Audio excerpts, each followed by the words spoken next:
Oi, gente, vamos para mais uma aulinha de história. Se liga nesses slides que a tia vai colocar para vocês, tá? Cidades históricas. Todas as cidades têm história.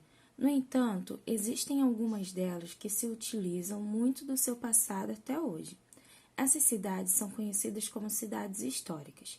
Diferente das cidades que analisamos nas aulas anteriores, as cidades históricas buscam se desenvolver sem apagar o seu passado, deixando muitas casas, palácios e construções que foram feitas antigamente como cenário do cotidiano. As cidades históricas buscam guardar a memória dos antepassados e de tudo o que aconteceu naquela região. Dessa maneira, a paisagem de uma cidade histórica costuma ser bem diferente de um grande centro urbano, que possui pisos asfaltos, muitos prédios e pouca vegetação. No entanto, não podemos deixar as paisagens nos confundir.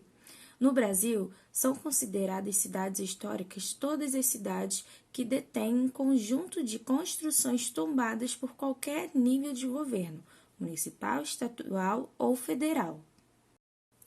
O tombamento é o ato de reconhecer o valor histórico, cultural ou artístico de um bem, que em geral são construções como prédios, igrejas, casas, entre outros. Assim, quando essas construções são tombadas, quer dizer que elas possuem um grande valor para a história da região que ela está presente. Portanto, não podem ser destruídas propositalmente. Dessa forma, uma cidade histórica deve ter um conjunto de construções com seu valor histórico reconhecido e, assim, precisam ser preservadas, tentando manter o mais próximo do original possível. Nesse sentido, as cidades históricas estão muito relacionadas ao período em que o Brasil foi colônia de Portugal, entre os séculos XVI e XVIII, e o período que se tornou independente, porém se manteve na estrutura política de um império, no século XIX. O órgão do governo brasileiro responsável por avaliar se as cidades devem ser consideradas históricas ou não é o Instituto do Patrimônio Histórico e Artístico Nacional. Essa instituição é muito importante para defender a preservação da história do nosso país. Vamos ver algumas cidades históricas pelo Brasil. Então, nós temos o Centro Histórico do Rio de Janeiro, o Pelourinho em Salvador, a Cidade Histórica de Ouro Preto, Minas Gerais, e a Igreja de Sá de Olinda, em Pernambuco. Anteriormente, vimos imagens de 4 cidades históricas do Brasil. 2 delas são muito urbanizadas, mesmo assim preservam parte da arquitetura colonial e imperial, que são Rio de Janeiro e Salvador. Nelas, as paisagens históricas se confundem com a grande urbanização que tomou conta do espaço, tornando-as importantes cidades do Brasil, como já estudamos. Por outro lado, Ouro Preto e Olinda são cidades históricas urbanizadas, porém mantêm a maior parte da arquitetura original, ou seja, pequenos prédios, casas, igrejas, entre outras construções da cidade, mantêm a paisagem com poucas alterações.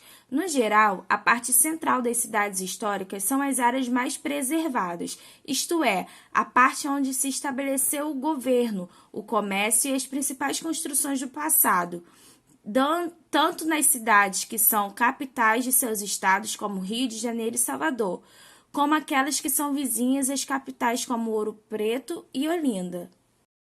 Uma característica da colonização portuguesa no Brasil foi a construção de igrejas assim que as cidades eram ocupadas. Elas eram importantes para demonstrar a fé e a riqueza. Portanto, eram espaços muito importantes para os moradores do período colonial. Dessa maneira, quase todas as cidades históricas mantêm as cidades como um símbolo da história da cidade, um espaço de convívio dos moradores. Por fim, é importante reforçar que as cidades demonstradas nessa aula não são as únicas cidades históricas do Brasil. Dentro de um próprio estado, podemos encontrar mais de uma, como no estado do Rio de Janeiro, que, dentre outras, encontramos as cidades históricas do Rio de Janeiro, Petrópolis, Paraty, por exemplo. Também encontramos muitas outras cidades históricas em todos os estados brasileiros, de todas as regiões. Dessa maneira, o Brasil é um país com muitas histórias, principalmente locais, na qual cada cidade tem sua formação. Então, gente, essa foi nossa aulinha de história. Vocês irão fazer as atividades da página 29, 30 e 31, tá bom? Que a gente vai corrigir mais tarde. Beijo!